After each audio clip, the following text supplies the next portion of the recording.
My husband's best friend's wedding was a complete crap show, and the bride made me wear a wig to hide my hair. Now she's begging for forgiveness in a letter she didn't even deliver herself.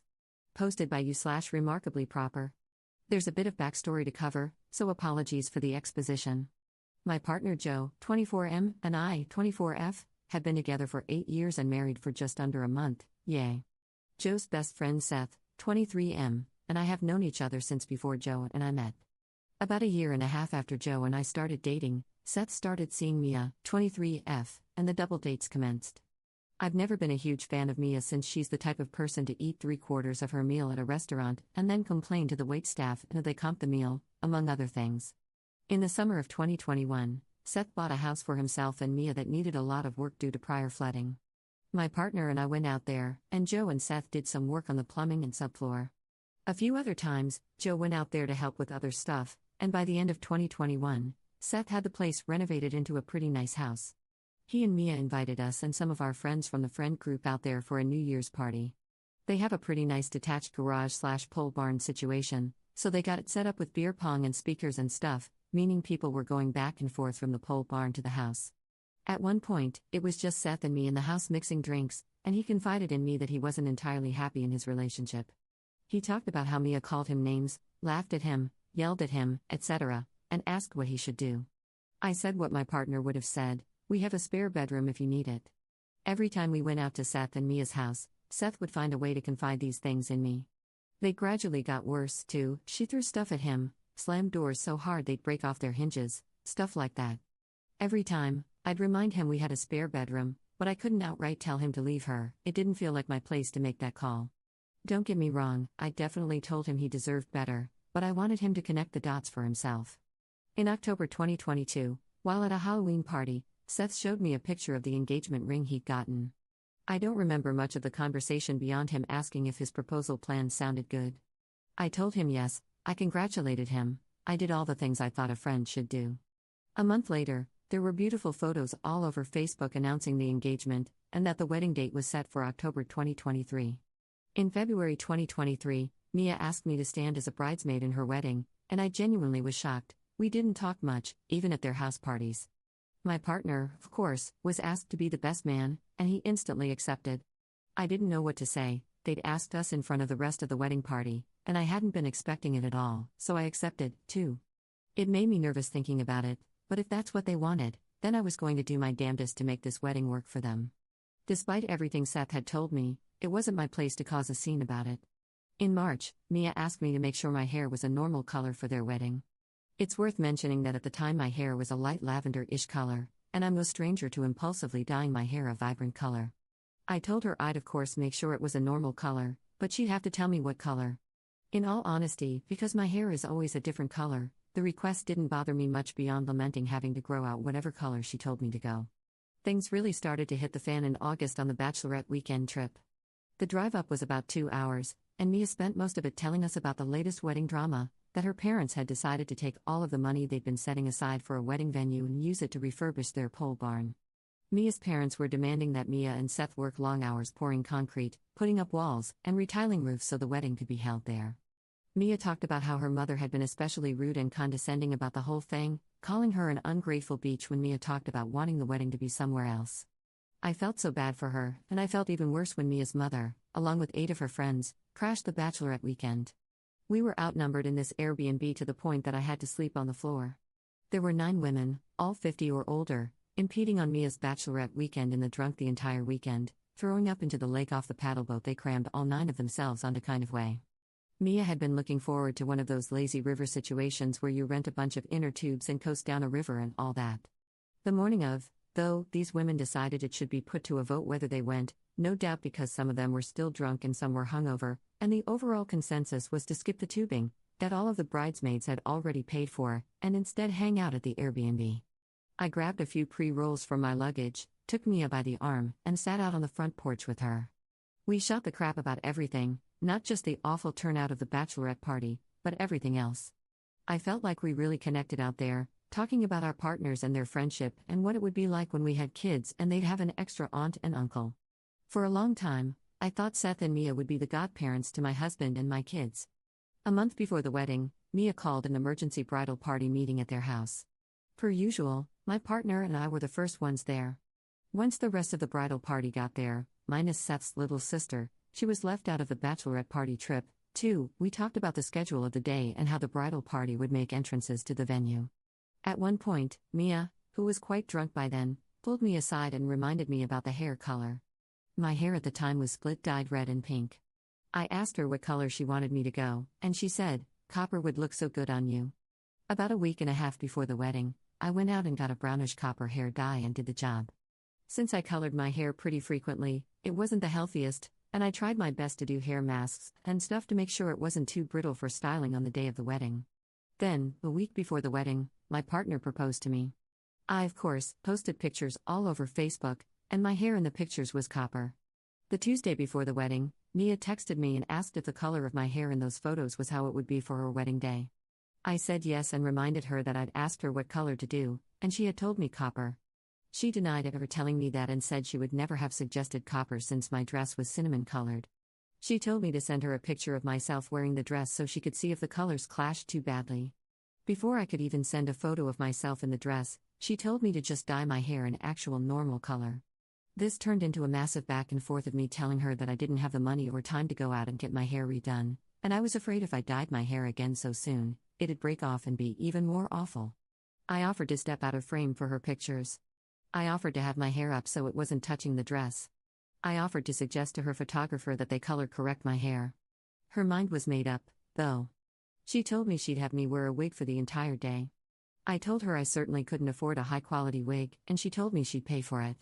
The entire bridal party had gotten a text from Seth and Mia requesting all of us be at the venue, about an hour and 45-minute drive, at noon the Friday before the wedding to help do final touches before the rehearsal dinner at 5.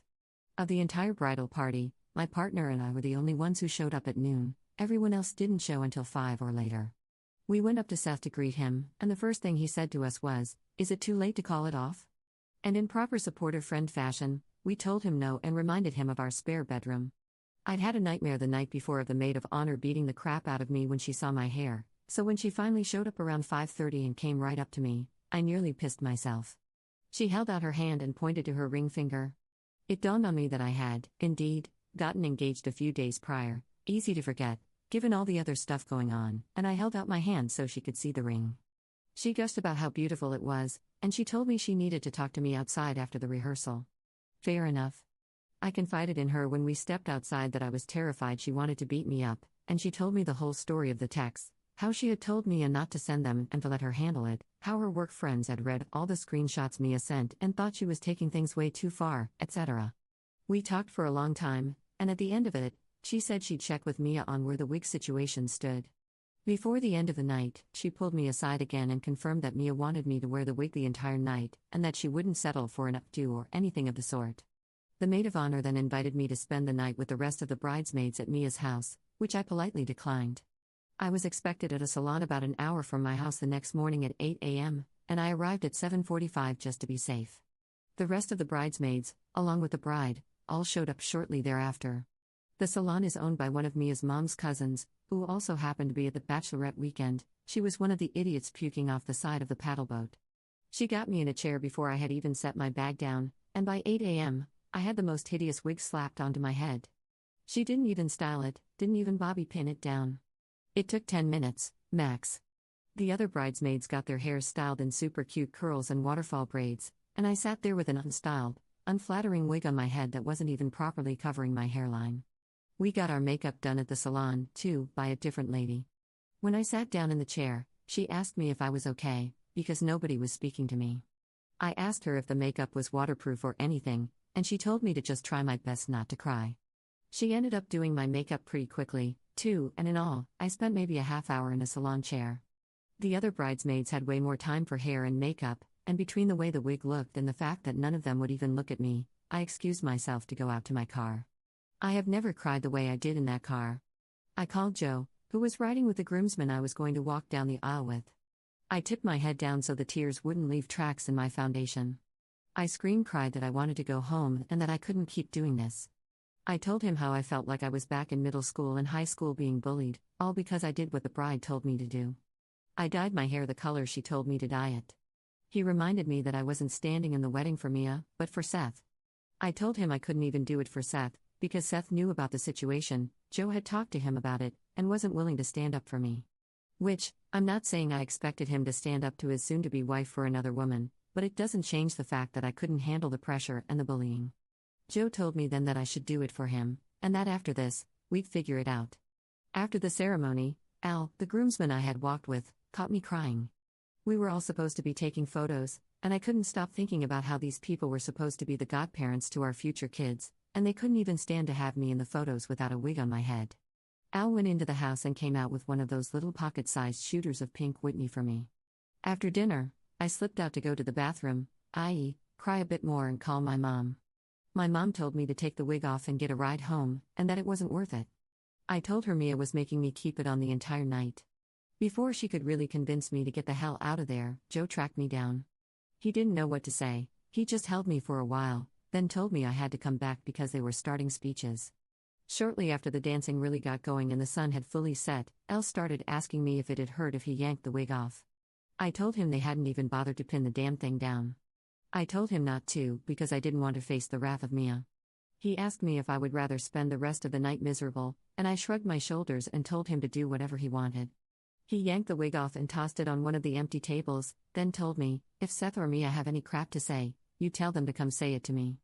A few of the wedding guests even came up to me and said that my hair, despite being braided tightly to my head for the wig to lay on top, looked much better like this. In the days following the wedding, Mia started sharing photos to Facebook, but none of them had me in them. I couldn't tell if I was more relieved to not have to see the obvious misery on my face, or furious that she had me put on a wig just to exclude my face from all the posts, anyway. I fell into this horrible despair. I thought I'd be relieved to be done, but instead, I was left with this gaping feeling. My partner and I had just stood for his best friend, and my close friend, on the most important day of his life, and we had nothing to show for it. There would be no showing our kids' photos from Aunt Mia and Uncle Seth's wedding day, because that wasn't me in the photos. And even if it was, they didn't bother to send us any photos from the day at any point.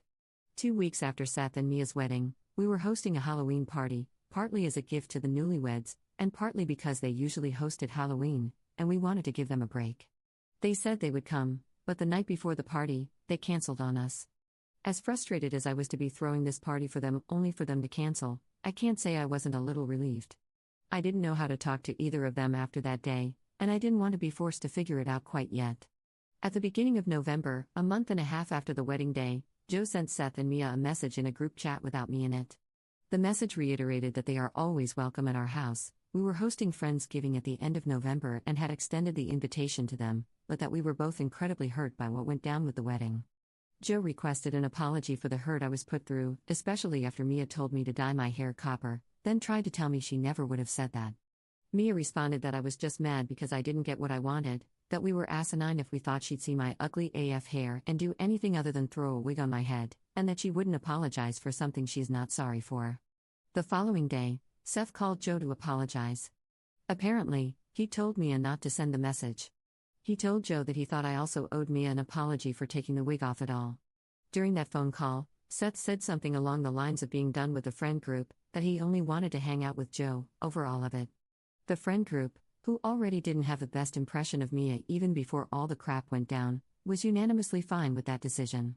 The day after Seth and Joe's call, Mia sent me a one-on-one message, novel, about how she would have dyed her hair whatever color I wanted for my wedding, because there are temporary colors and it'd fade eventually.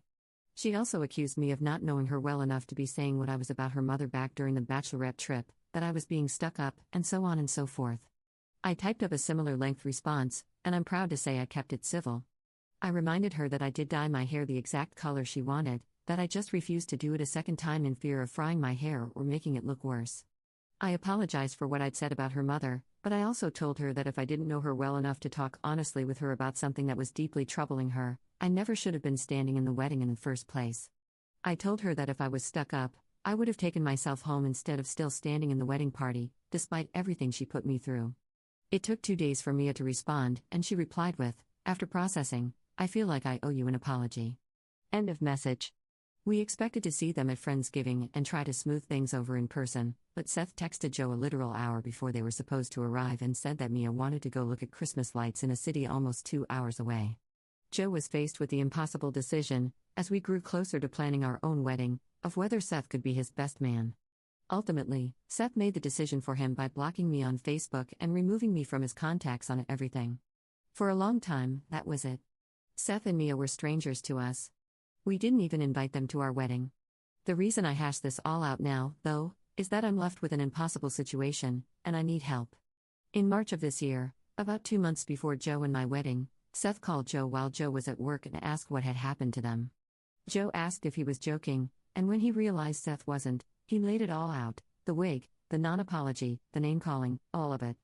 Apparently, Seth and Mia don't have anyone to hang out with anymore, mostly due to the way they treated me. Seth must have taken notes during this phone call or something, because a day or so later, Seth sent Joe a long apology for me. Apparently, Mia had written the apology that I needed over a year and a half ago, gave it to Seth, and Seth gave it to Joe. Joe had been looking for the right time to tell me about it. He said it sounds sort of legit, but he also admitted that it sounds like Seth had written it himself. All of this is with the intention of Seth and Joe hanging out together, which, let me be clear, I never prevented. I encouraged Joe to keep up with Seth, I just didn't want anything to do with him. The moment Mia had that wig put on my head, it's like she and Seth became strangers to me. So that's why I'm here. I haven't read the apology, and my partner said he wouldn't blame me if I never wanted to read it. Even typing this all out is reminding me of the kind of emotional turmoil they put me through over this. What's the play? Do I read the apology? It sounds like Seth and Mia want to go back to double dating and house parties like before. Is that a possibility? I genuinely don't think I could ever look at one of them in the eye again, but do I owe it to them, to my partner, to try? /relevant comments. Commenter. This is on you. They didn't make you do anything. You could have said no at any point. Life is too short to be a doormat. Ops response. Definitely agree, and hindsight is 20/20. It was the first wedding I stood in as a bridesmaid, so I was at a real and true loss as to how far I was supposed to go. Commenter 2. You've got to learn to summarize, geez Louise. You were terrified you were going to get beat up? You nearly pissed yourself when the maid of honor approached you? You were crying in the car? Girl, you could have said no to the wig and no to anything else you didn't like. You could have even gone home instead of getting hysterical. And after all that trauma, you want to start things up with them again? The first time wasn't enough? Ops response. I've been holding on to this for a few years, lol. I definitely could stand to go back in and summarize. I wanted so badly for nothing to change in the friend group that I let it all happen, and I think I'll regret that for a long time. I wouldn't ever be able to be friends with them in the same way again, but I don't know if the apology would reopen Pandora's box or shut it for good. Update 4 days later. Hey Reddit, I posted a few days ago about my husband Joe's best friend Seth's wedding. First the update, then clarification on some of the recurring comments. Update, I told my husband I'm not going to read the letter. The apology is a year and a half late, and as far as I'm concerned, it's a load of BS intended to get back to being friends with him. If they truly cared about me in this situation, they never would have called me crazy. They would have apologized the minute I expressed how hurt I was. They wouldn't have done what they did in the first place. Joe is a huge believer in giving people room to grow and learn from mistakes, which is why he told me about the letter in the first place and didn't just burn it himself. After our talk, he realizes what kind of damage it would do to me to let Seth and Mia back into our lives, even if they have grown and changed. I don't need to be their human empathy test subject. I truly hope they've become better people, but given that they're reaching back out because nobody else will be friends with them, I doubt they truly have. As for the comments, I had a lot of people asserting that the outcome of this is entirely my fault and that I let myself be walked all over, so I deserved everything that came to me. While I don't entirely disagree, I do think that even in my long rambling post there's a lot of context missing. To start, Joe and Seth had been best friends for over 10 years at that point. If I caused a scene at Seth's wedding, even if warranted, I feared what it would do to their friendship. The friendship basically ended either way thanks to Seth's wife, but I digress. I wore the wig because I didn't want to rock the boat. I was young and naive and didn't actually think Mia would make me wear a wig until the morning of, when they were slapping a wig on my head and shooing me out of the salon chair. I'd heard from Mia firsthand how much stress she was under due to the wedding and her insane mother, and I thought being a sounding board for her and being there for her would have made her have a change of heart. Instead, I became the target. She couldn't very well bully her mother, so she bullied me instead. There were also a lot of people calling me out about Seth pulling me aside and telling me how unhappy he was, and again, I think you're missing key context. I didn't just tell him we have a spare bedroom for you and leave it at that. I talked at length with him about these things. I told him that he deserved better, that he could come stay with us for as long as he needed to figure things out, that no matter how deep the hole he dug himself felt, we were there to get him out of it. He had a house and pets with Mia. He worked with Mia's dad. She had successfully made herself a part of every piece of his life, and in our conversations, I told Seth that Joe and I could help him detach however he needed. I even told him he was being abused, especially when it came to things being thrown and doors being slammed, but Seth is of the mindset that men can never be the victims of domestic violence. I wonder if that mindset has changed by now. Point is, I said everything but outright telling him to leave Mia. Maybe that's what the comments were getting at, that I should have spelled it out like that. The day before the wedding, Seth asked if it was too late, and Joe and I told him no. We told him he could get in the car and we could drive away with no questions asked. Seth is a grown adult, too, he chose what he did. Lots of people were coming after my husband, as well, and I can't lie, Seth and Mia's wedding definitely did some damage to our relationship. I left that situation feeling like no matter how many times Joe told me I was the most important person in his life, there would always be something, or someone, that could get in the way of that. Things were rocky for a bit. He was apologetic the moment the wedding was over, wishing he'd taken the wig off my head or gone to the salon and picked me up and taken me home. Hindsight is 20/20, I guess. If either of us had known that no matter what, Seth and Mia were going to completely isolate themselves, I wouldn't have worried so much about preserving Joe and Seth's friendship, and neither would he. At the end of it, though, Joe and I have talked it through. We know where our priorities lie. The only reason he'd been advocating for me to read the apology letter was for my own peace of mind and my own closure. He respects my decision to leave the note unread and leave Seth and Mia to be unhappily ever after. Top/relevant comments. Commenter. I'm still upset for you that your partner witnessed you get walked all over and chose to placate other people who should come second to you. You have a big heart, but I hope you stop putting other people's feelings before your own. Commenter 2. That groomsman who took the wig off was the keeper. I won't say that about any other man in this story. Commenter 3. Anyone bashing up and saying it's her fault is being really harsh. These were her close friends, and she was okay with dyeing her hair. It was Mia's terrible behavior that made this mess. I agree Op needed to stand up for herself way more, but I'm not going to blame her for trying to help her friend on her wedding day. I do agree that her husband was being a jerk and not sticking up for her at all. If that were my wife, I would have left the wedding as soon as I saw her crying, not make her go in and listen to speeches.